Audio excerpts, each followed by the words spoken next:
بسم اللہ الرحمن الرحیم۔ السلام علیکم ویورز، امید ہے کہ آپ سب خیریت سے ہوں گے۔ تو میں آج آپ کو ایک اور کہانی سنانے جا رہی ہوں جس کا نام ہے میری خواہش۔ یہ بڑی اچھی بات کہی آپ۔ ایک استانی اپنے اسکول سے گھر آئی۔ وہ اپنے ساتھ کچھ کاغذات لائی جو کہ دراصل مضامین تھے۔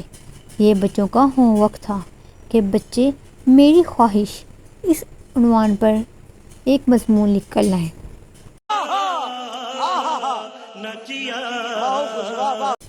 آج سے ان مضامین کو جانچنا تھا۔ عشائیہ کے بعد اس نے جانچنا شروع کیا۔ اس کے شوہر قریب ہی اپنے اسمارٹ فون پر اپنا پسندیدہ کھیل کینڈی کرش ساگا کھیلتے ہوئے ٹہل رہے تھے۔ زور زور سے بول کے لوگوں کو اسکیمیں بتا دے۔ آخری پرچہ پڑھتے ہی اس نے پھوٹ پھوٹ کر رونا شروع کر دیا اور اس کی سسکیوں کو سن کر اس کے شوہر دوڑتے ہوئے آئے شاباش! اور اس سے رونے کی وجہ دریافت کی۔ کیا ہو گیا ہے، کیوں رو رہی ہو؟ اس نے جواب دیا، کل میں نے بچوں کو میری خواہش اس عنوان پر مضمون لکھنے کا ہوم ورک دیا تھا، وہی جانچ رہی تھی۔ اس آخری مضمون نے مجھے اتنا متاثر کیا کہ میں بے تحاشا رونے لگی۔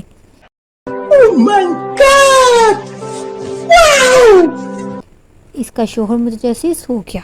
اس نے پوچھا، کیا مضمون ہے، ذرا مجھے بھی سناؤ۔ مزہ آیا۔ اس استانی نے کہا، سنیے۔ چلو بھائی دیکھو اب میں کیا کرتا۔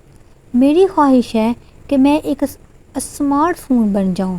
میرے والدین اسمارٹ فون کو بہت چاہتے ہیں۔ وہ اس کا اتنا خیال رکھتے ہیں کہ مجھے بھی بھول جاتے ہیں۔ جب میرے والد آفس سے تھکے ماند گھر آتے ہیں تو ان کے پاس اسمارٹ فون کے لیے تو وقت ہوتا ہے لیکن میرے لیے نہیں۔ جب میرے والدین کام کرتے ہیں اور فون کی گھنٹی بجتی ہے تو وہ فوراً فون اٹھا لیتے ہیں، جبکہ میں کتنا بھی رہوں میری طرف دیکھتے بھی نہیں۔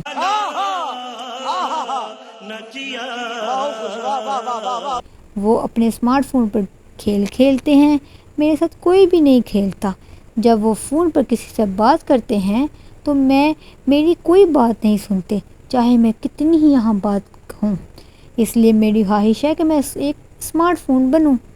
یہ سنتے ہی شوہر بھی جذباتی ہو گیا اور اس نے بڑھائی ہوئی آواز میں پوچھا، یہ مضمون کس بچے نے لکھا ہے؟ استانی، ہمارے اپنے بیٹے نے۔ شاباش! الفاظ مفید ہوتے ہیں، وہ ہمارے کام آسان کرنے کے لیے ہوتے ہیں، نہ کہ ہمیں اپنے پیاروں سے دور کرنے کے لیے ہوتے ہیں۔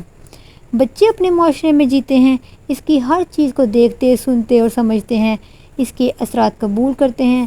ہمارے افعال ان کے نازک ذہنوں پر اثر ڈالتے ہیں، اس لیے ہمیں ان پر انتہائی توجہ دینی چاہیے کہ ہمارے کسی عمل سے بچوں کے ذہن پہ منفی تاثر قبول نہ کریں۔